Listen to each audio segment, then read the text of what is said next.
হ্যাঁ, আলী রাদিয়াল্লাহু তাআলা আনহু জিজ্ঞাসা করছে, ফাতেমা এক টোকায় দরজা খুলিস তো খুলিস কি করে? আব্বা শিখায়া দিছেন।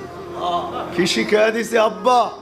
আলী সারাদিন পরিশ্রম করে আসবে, ফাতেমা দরজা যেন 2 টোকা দিতে না হয়, এই জন্য তুমি আসার আগে দরজায় পিঠ লাগায় দাঁড়ায় যাই, টোকাটা দরজায় না পড়ে যেন আমার পিঠে পড়ে, এটার নাম সুখ।